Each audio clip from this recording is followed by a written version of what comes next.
Hello everyone, আমি শিবানী। আজ আমি আপনাদের সাথে শেয়ার করব পেঁয়াজ কলি রেসিপি। তো পেঁয়াজ কলিগুলোকে আমি সুন্দর করে লম্বা লম্বা করে কেটে নিয়েছি। সঙ্গে নিয়েছি আলু, পেঁয়াজ, টমেটো, রসুন কুচি আর লঙ্কা কুচি। তো সবার প্রথমে আমি কড়াইতে তেল দিয়ে তেলটা গরম করে নিয়েছি।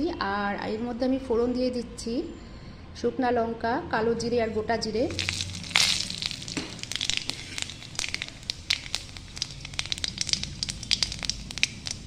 ফোড়নটা ভাজা হয়ে গেছে, এর মধ্যে আমি দিয়ে দিচ্ছি কুচিয়ে রাখা রসুনগুলো।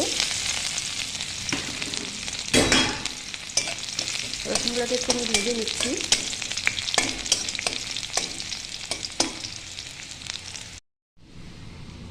রসুনটা বেশ আমি লাল লাল করে ভেজে নিয়েছি।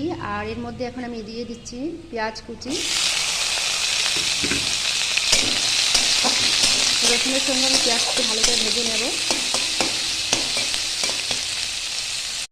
পেঁয়াজগুলো প্রায় 40% কুক হয়ে গেছে। আর এর মধ্যে এখন আমি দিয়ে দিচ্ছি কেটে রাখা আলুগুলো দিয়ে আমি প্রায় 2 মিনিট ভালো করে ভেজে নেব। এরপর দিয়ে দিচ্ছি আমি স্বাদ মতো নুন আর হলুদের গুঁড়ো, আর সঙ্গে দিয়ে দিচ্ছি কুচিয়ে রাখা লঙ্কা।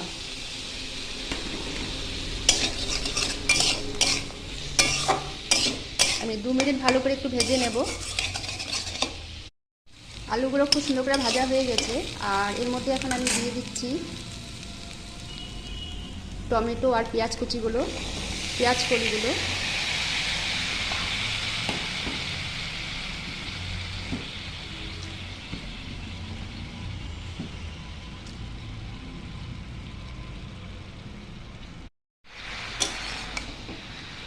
ভালো করে নাড়াচাড়া করে 5 থেকে 7 মিনিট ঢাকা দিয়ে দেব।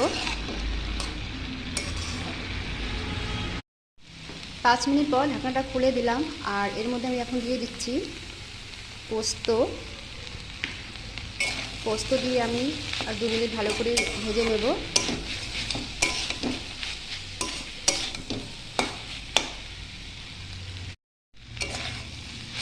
পেঁয়াজ কলির রেসিপিটা প্রায় আমার তৈরি হয়ে গেছে। বন্ধুরা, আপনারা বাড়িতে অবশ্যই ট্রাই করবেন। আর যদি ভালো লাগে তাহলে লাইক আর কমেন্ট করবেন। নমস্কার।